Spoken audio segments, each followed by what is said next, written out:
Greetings from Snake Mountain Boat Works on Tuesday, July 30, 2024. Yes, another Chris Craft Super Sport, 17 feet long. Her home is in Virginia, and she's here for a major and very comprehensive overhaul and preservation. She's powered by a 350 Crusader V8 that is now at Robert Henkel's shop in Marine City, Michigan. And we've been working on stripping her of all the hardware and seating and ceilings and, everything that's bolted on to see what work lies ahead of us.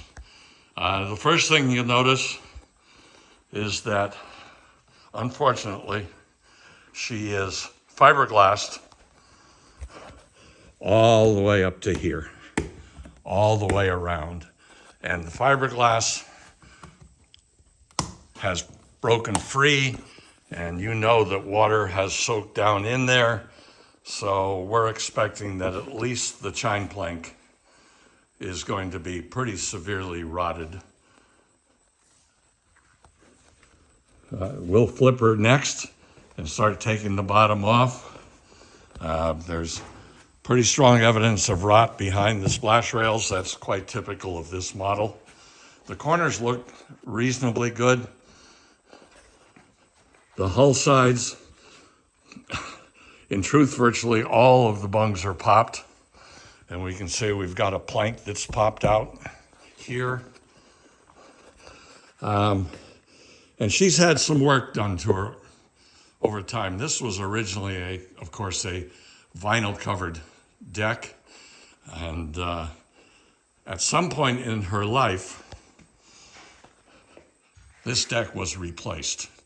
The covering boards were replaced, and the aft deck was replaced.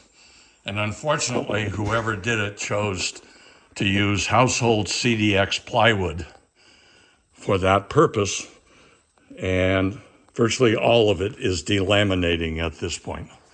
So we will replace all of the decks, the covering boards. Fortunately, her trim up here on the foredeck is really in excellent shape, no rot. We'll have to release it to release the foredeck. And then we get to the port side, and you see that, again, we have the hated fiberglass. I'm pretty sure what happened is that somewhere around when this boat left the plant, fiberglassing the bottom of wooden boats as an attempt to compete against the emerging soda pop bottle, plastic boat, fiberglass boat industry became all the rage. In fact, you could buy a Chris Craft, and for an $8 option, Chris Craft would fiberglass the bottom. And there's no way we can tell if this is a Chris Craft fiberglass bottom, but I guarantee you it damaged the hull in the same way that a home-done built bottom would have. The transom is mahogany plywood, and we're hoping. That's all I can say. It's very typical in this model, once we take off this rail, that we find that the transom board is completely rotted. And then we come to the inside, and you can see why she needs a new bottom. The Crusader must have just leaked like holy hell for a long time, because all of the wood in the bilge is completely oil soaked. We will scrape it and attempt to save these bottom frames, just hoping that the inside layer of plywood that forms the two-piece bottom was screwed tightly enough to the frames that the oil didn't seep in there. But if that's the case, it'll be the first one ever. On the plus side, the interior of her hull sides is just in excellent shape. That's the original Chris Craft factory paint.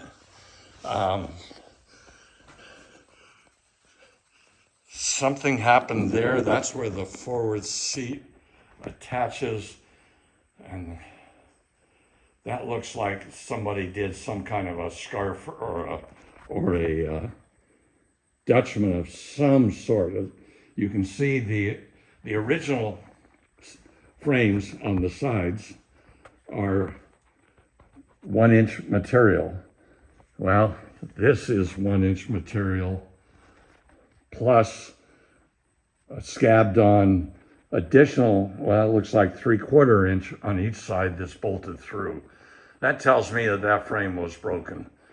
And that's just going to be incredibly difficult to replace because we have to release all of the exterior planks. You see there's a butt joint right there where 2 planks meet. That's done properly. There's another butt joint here where 2 planks meet. That is done properly. But this frame is, well, we'll know later. The plywood flooring is for the most part just completely shot and rotted and delaminating.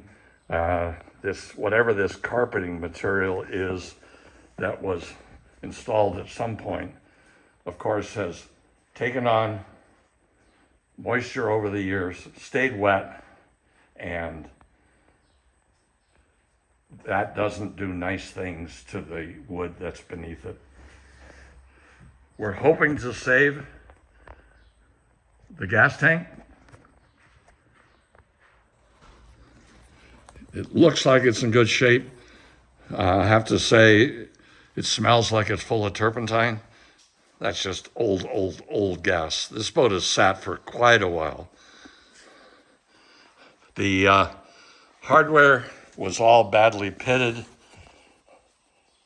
This boat's in Virginia, that's close to salt water, and the hardware showed that. The gauge panel is in fact a Crusader gauge panel. So we should be able to clean that up and save it and not have to play fancy games with the dashboard. This piece right here is cute, but is absolutely not original. In fact, the problem with this is water runs back off the foredeck, down the covering board, and puddles right here. So I won't be surprised if we find rot on both sides right in here. In fact, the material feels soft to the touch. So we will begin the process of saving her. Her name is Miss Jayne, and she's going to go back to Virginia strutting her stuff. That's our introduction to our 1960 17-foot Chris Craft Super Sport. Miss Jayne, thank you so much. Bye-bye for now from Snake Mountain Boat Works.